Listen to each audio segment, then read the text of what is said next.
नमस्कार दोस्तों, मैं हिमांशु आप सभी का स्वागत करता हूं अपने YouTube चैनल ई सेलिंग ज्ञान में। दोस्तों, आज की वीडियो सभी ऑनलाइन सेलर्स के लिए बहुत ज़्यादा इम्पॉर्टेंट होने वाली है, क्योंकि आज इस वीडियो में हम ऑनलाइन सेलिंग बिजनेस के मोस्ट क्रूशियल पार्ट रिटर्न्स को समझने वाले हैं। मतलब एक ऑनलाइन सेलर अपने बिजनेस में कैसे रिटर्न्स को मैनेज कर सकता है, उसको आज हम डिटेल में समझने वाले हैं और इसको मैं आपको सिस्टम पर भी समझाऊंगा कि कैसे आपको रिटर्न्स को मैनेज करना है। देखिए, ये आपको समझना होगा कि अगर इस बिजनेस में किसी ऑनलाइन सेलर को नुकसान हो रहा है तो उसका वन मेन रीजन होता है कि वो रिटर्न्स को ठीक से मैनेज नहीं कर रहा। तो अगर आप एक नए सेलर हैं, आपने हाल ही में शुरू किया है और आपको नहीं समझ में आ पा रहा कि आप इस बिजनेस में कैसे रिटर्न्स को मैनेज करें, या फिर अगर आपको टाइम भी हो गया और आज तक आप रिटर्न्स को मैनेज नहीं कर पा रहे हैं, तो ये वीडियो को मेरे एंड तक देख लीजिएगा, आपको सब कुछ समझ में आ जाएगा। तो आइए अब बिना देरी करे वीडियो को शुरू करते हैं। देखो फ्रेंड्स, यहां पर एक क्वेश्चन उठता है कि आखिर रिटर्न्स को मैनेज करना इतना जरूरी क्यों है। तो हो सकता है कुछ सेलर्स इसके आंसर में रिप्लाई दें कि रिटर्न्स को मैनेज करना इसलिए जरूरी है ताकि हम अकाउंटिंग ठीक से कर सकें। तो देखिए, अगर सिर्फ अकाउंटिंग की वजह से आप रिटर्न्स मैनेज कर रहे हो तो आई थिंक आप अभी तक आपने रिटर्न रिलेटेड प्रॉब्लम फेस ही नहीं की है। देखिए, अकाउंटिंग वाला जो पार्ट है ना, वो तो हमें कोई भी मार्केट प्लेस हो, चाहे अमेजॉन हो, चाहे फ्लिपकार्ट हो, चाहे मीशो हो, हमें महीने की जीएसटी सेल्स रिपोर्ट देते हैं, तो उससे हमारा अकाउंटिंग वाला पार्ट बिल्कुल ठीक से मैनेज हो जाता है। हम उस सेल्स रिपोर्ट से ही अपने अकाउंटिंग वाले पार्ट को मैनेज कर सकते हैं और सिर्फ अकाउंटिंग की वजह से रिटर्न्स को मैनेज करने की कोई नीड नहीं है। मेन नीड जो रिटर्न्स को मैनेज करने की एक सेलर को पड़ती है, वो इसलिए पड़ती है क्योंकि रिटर्न से होने वाले जो नुकसान है जो कि एक सेलर फेस करता है, मेनली दो तरीके से रिटर्न से होने वाले नुकसान सेलर फेस कर सकता है। पहला तरीका जिस वजह से सेलर को नुकसान हो सकता है कि अगर रिटर्न प्रोडक्ट किसी सेलर के पास आ रहा है, वो डैमेज आ रहा है, तो उसको टाइमली मार्केट प्लेस पर क्लेम करना होगा। ठीक है ना, क्योंकि अगर उसने वहां पर डैमेज देखकर भी उसे इग्नोर कर दिया और मार्केट प्लेस पर टिकट नहीं डाली, क्लेम नहीं किया, तो उसका नुकसान है, क्योंकि मार्केट प्लेस ने तो उसे पैकेट ठीक से दे दिया है। इसके अलावा दूसरा तरीका जिसमें सेलर रिटर्न्स की वजह से नुकसान में आ जाते हैं, वो है not raising POD cases tickets on time. मतलब जो ऑर्डर्स सेलर को टाइमली रिटर्न पर नहीं मिल रहे हैं, लेकिन पैनल पर वो अपडेट हो चुके हैं कि वो सेलर को रिटर्न हो जाने चाहिए, तो ऐसे केसेस का सेलर पे राइट है कि आप मार्केट प्लेस पर टिकट डालो कि वो पैकेट हमें फिजिकली नहीं मिला है लेकिन पैनल पर रिटर्न हो चुका है। तो आपको मार्केट प्लेस वाले ऐसे ऑर्डर्स का पीओडी क्लेम जो है वो दे देते हैं। लेकिन अगर सेलर ऐसे ऑर्डर्स की टिकट नहीं डालेगा, उसका क्लेम नहीं करेगा, तो उस केस में मार्केट प्लेस वाले ये समझेंगे कि वो पैकेट सेलर को ऑलरेडी रिटर्न हो चुका है और उस केस में आपको कोई भी क्लेम नहीं मिलेगा। तो अगर आप रिटर्न के डैमेज केसेस को और पीओडी केसेस को ठीक से मैनेज करना चाहते हो, तो आपको सिस्टम पर रिटर्न मैनेज करना आना चाहिए, क्योंकि इसके अलावा और कोई तरीका नहीं है जिससे आप कॉन्फिडेंटली रिटर्न को मैनेज कर सको। ठीक है, तो आइए अब सिस्टम पर चलते हैं ये समझने के लिए कि कैसे आप सिस्टम पर रिटर्न के दोनों ही केसेस को मैनेज कर सकते हो। देखो फ्रेंड्स, मैंने सिस्टम में गूगल शीट ओपन कर ली है। अब जो मैं इधर आपको रिटर्न मैनेज करना समझा रहा हूं गूगल शीट पर, सेम चीज आप एक्सेल के थ्रू भी करके देख सकते हो और आप चाहो तो गूगल शीट पर भी करके देख सकते हो। मतलब दोनों की सेम फंक्शनैलिटी होती है ऑलमोस्ट। तो मुझे गूगल शीट ज्यादा अच्छा लगता है, इसलिए मैं गूगल शीट प्रेफर कर रहा हूं। आप चाहो तो गूगल शीट से कर सकते हो या फिर सेम चीज आप एक्सेल से कर सकते हो। अब देखिए, यहां पर आप शीट पर देख सकते हो, यहां पर मैंने एक तरफ तो लिख रखा है फिजिकल रिटर्न्स, ऑर्डर आईडी और स्टेटस, और दूसरी तरफ लिख रखा है panel returns, order ID as per panel, order ID physically received और पीओडी केसेस।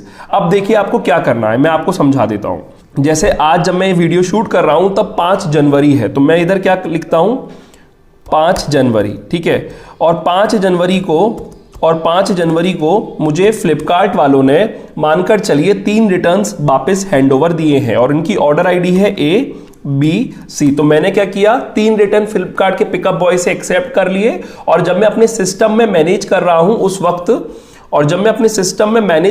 वक्त मैंने तीनों ऑर्डर आईडीज जो है वो इधर लिख दिए हैं, और इसका स्टेटस लिख दिया जब मैं उस पैकेट को खोल रहा हूं कि स्टेटस मेरा ओके है या फिर डैमेज है। तो मानकर चलिए मेरे को ए तो बिल्कुल सही कंडीशन में मिला है, बी भी बिल्कुल सही कंडीशन में मिला है, लेकिन जो सी है वो डैमेज है। तो एक तो आप डेली बेसिस पर, जैसे ये 5 जनवरी को आपको 3 रिटर्न आए फॉर एग्जाम्पल, इसी तरीके से आप इधर एक और डेट डाल दीजिए 6 जैन, और 6 जनवरी को आपको DEFG 4 रिटर्न आए, जिसमें पहला ओके था, दूसरा डैमेज था, तीसरा ओके है और चौथा भी ओके है। तो इस तरीके से आप डेली जो भी आपको फिजिकल रिटर्न डेली बेसिस पर मिल रहे हैं उनकी आप एंट्री करोगे, और देखिए जहां पर ओके है वहां पर आपको कोई टिकट नहीं डालनी, और जहां पर डैमेज है वहां पर आप क्लेम डालोगे मार्केट प्लेस पर। जैसे फ्लिपकार्ट के केस में आप SPF क्लेम जो है वो रेज करोगे, तो आप SPF क्लेम रेज करने के बाद जो रेफरेंस नंबर जनरेट हो जाएगा रिकॉर्ड के लिए, आप वो रेफरेंस नंबर यहां पर लिख सकते हो। यहां पे मैं हेडिंग भी डाल देता हूं, SPF क्लेम रेफरेंस नंबर। इससे क्या होगा, इससे कि आपको कल को फॉलो अप लेना है इस क्लेम के अगेंस्ट, तो आप जाकर देख सकते हो, और यहां पर आप अगर चाहो अपने रिकॉर्ड के लिए तो क्लेम स्टेटस भी डाल सकते हो कि जो क्लेम है वो पास हुआ या फेल हुआ। अप्रूव हो गया तो यहां पर अप्रूव लिख देता हूं, यहां पर कोई दूसरा रेफरेंस नंबर आ गया और यहां पर क्लेम जो है वो फेल हो गया तो यहां पर मैं फेल लिख देता हूं।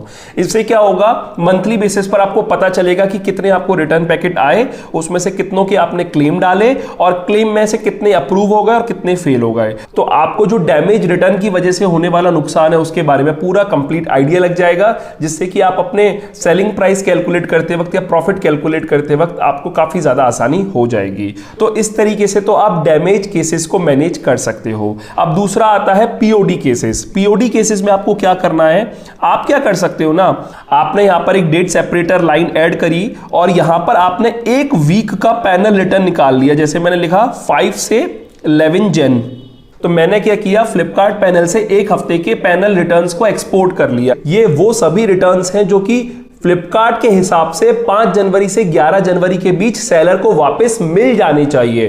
तो मानकर चलिए यहां पर मैंने लिखा ABCDEFGHI, ठीक है। इसमें मैंने मेनली ऑर्डर आईडीज जो है पैनल के हिसाब से वो कॉपी पेस्ट कर लिए, जो कि A से लेकर आई तक है। अब देखिए यहां पर मैं इसके आगे लिखूंगा ऑर्डर आईडी फिजिकली रिसीव्ड, मतलब कौन कौन से ऑर्डर्स हैं जो कि मुझे फिजिकली रिसीव हो चुके हैं। तो उसके लिए ना मुझे यहां पर एक फॉर्मूला लगाना पड़ेगा। मैं फॉर्मूला पहले लगा देता हूं। तो देखिए यहां पर मैंने फॉर्मूला लगा दिया। अब आप चाहो तो इस फॉर्मूले को देख सकते हो। देखिए यहां पर जो मैंने फॉर्मूला यूज किया है वो इफ और VLOOKUP का फॉर्मूला यूज किया है। देखिए एक्सेल में या गूगल शीट में हमारा जो काम आसान होता है वो कुछ फॉर्मूलेस की मदद से ही होता है। इसमें क्या होता है, हमें एक एक करके चीज देखनी नहीं पड़ती। हम एक बार फॉर्मूला लगा देते हैं और उसी को जब हम ड्रैग एंड ड्रॉप कर देते हैं तो वो फॉर्मूला हमारी सभी ऑर्डर आईडीज पर एप्लीकेबल हो जाता है। देखिए यहां पर मैंने जो फॉर्मूला लगाया है वो इफ और VLOOKUP का कॉम्बिनेशन लगाया है। आप यहां पर वीडियो को पॉज करके इस फॉर्मूले को पढ़ सकते हो और समझ सकते हो, क्योंकि अगर मैं फॉर्मूला समझाने बैठूंगा तो ये वीडियो बहुत ज्यादा लंबा हो जाएगा। VLOOKUP फॉर्मूला वैसे मेरे आप पास्ट में वीडियो से सीख सकते हो, जिसमें मैंने पूरी वीडियो में आपको VLOOKUP फॉर्मूला ठीक से लगाना सिखाया है। और आपको अभी भी अगर नहीं समझ में आता VLOOKUP फॉर्मूला कैसे लगाते हैं तो आप मुझे कमेंट सेक्शन में बता दीजिएगा। मैं एक और नई वीडियो बना दूंगा जिसमें आपको VLOOKUP और इफ फॉर्मूला अच्छे से समझा दूंगा। तो यहां पर मैंने इफ और VLOOKUP का फॉर्मूला लगाया। मेनली इस फॉर्मूले से हुआ क्या, ये मैंने सर्च कर लिया कि ए ऑर्डर आईडी जो है, जो कि पैनल के हिसाब से मुझे मिल जानी चाहिए, वो एक्चुअल में मुझे मिली है या फिर नहीं मिली। देखिए फिजिकल रिटर्न्स का मतलब जो मुझे एक्चुअल में मिल रहे हैं, जो एक्चुअल में फ्लिपकार्ट का जो पिकअप बॉयज हैं वो मुझे हैंडओवर कर रहे हैं। तो यहां पर ए मुझे मिल चुका है, यहां पर आप देख सकते हैं फॉर्मूला से भी आ गया है। और इसी फॉर्मूले को जब मैं ड्रैग कर दूंगा तो देखिए ए के आगे फिजिकली रिसीव्ड है, बी के आगे, सी के आगे, डी के आगे, ई के आगे, एफ के आगे, जी के आगे, मतलब ए से लेकर जी तक मुझे सारे पैकेट मिल चुके हैं और ये मिल जाने चाहिए। लेकिन फ्लिपकार्ट के हिसाब से एच और आई पैकेट भी आपको मिल जाने चाहिए थे, लेकिन यहां पर ये फिजिकल रिसीव नहीं आया है। देखिए आप यहां पर एच और आई मेंशन नहीं है, तो इस वजह से ये मेरा जो है वो पीओडी केस हो जाएगा और मैं पीओडी टिकट यहां पर फ्लिपकार्ट पर रेस करूंगा। तो आप फ्लिपकार्ट पर एच और आई की पीओडी टिकट जो है वो डाल सकते हैं और इसका जो भी रेफरेंस नंबर होगा वो यहां पर डाल सकते हैं। इससे क्या होगा, आप एक तरफ तो अपने डेली बेसिस पर फिजिकल रिटर्न मेंशन करते हो, एक तरफ तो डेली बेसिस पर फिजिकल रिटर्न को मेंटेन करते हो और दूसरी तरफ आप पैनल रिटर्न्स को मेंटेन करते हो। तो जो रिटर्न के दो मेजर इश्यूज हैं, यहां पर आपने लिख दिया 12 से 19 जैन। तो इस तरीके से आप एक ही शीट पर फिजिकल रिटर्न को और पैनल रिटर्न को मैनेज कर सकते हो।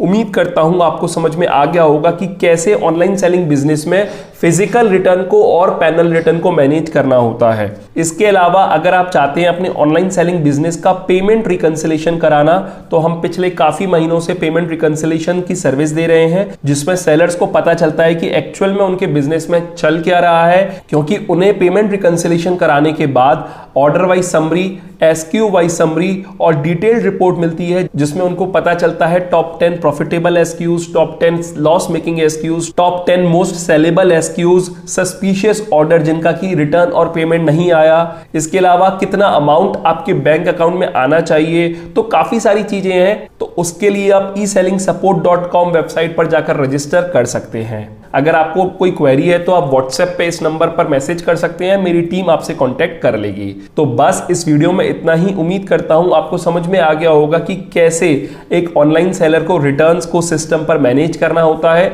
देखिए, ये जो मैंने आपको समझाया है, आप एक बार हो सकता है नहीं समझ पाए तो एक बार आप वीडियो दोबारा से देखिएगा, लेकिन जब तक आप इंप्लीमेंट नहीं करोगे ना, तब तक आपको चीजों को नहीं समझ में आएगा। तो इंप्लीमेंट करने से चीजें ज्यादा बेटर होंगी। बाकी अगर इस वीडियो में कोई डाउट है, कोई क्वेरी है, तो आप मुझे कमेंट सेक्शन में पूछ सकते हैं। वीडियो अगर आपको अच्छा लगा और हेल्पफुल रहा हो तो इस वीडियो को लाइक कर दीजिएगा। आपके फ्रेंड्स और फैमिली में जो भी ऑनलाइन सेलिंग बिजनेस करते हैं, उनके साथ ये वीडियो जरूर शेयर कीजिएगा। और अगर आप मेरे चैनल पर नए हो और पहली बार आए हो तो इस चैनल को सब्सक्राइब कर दीजिएगा, क्योंकि मैं ऐसे ही ऑनलाइन सेलिंग से जुड़ी वीडियोस अपने चैनल पर लाता रहता हूं।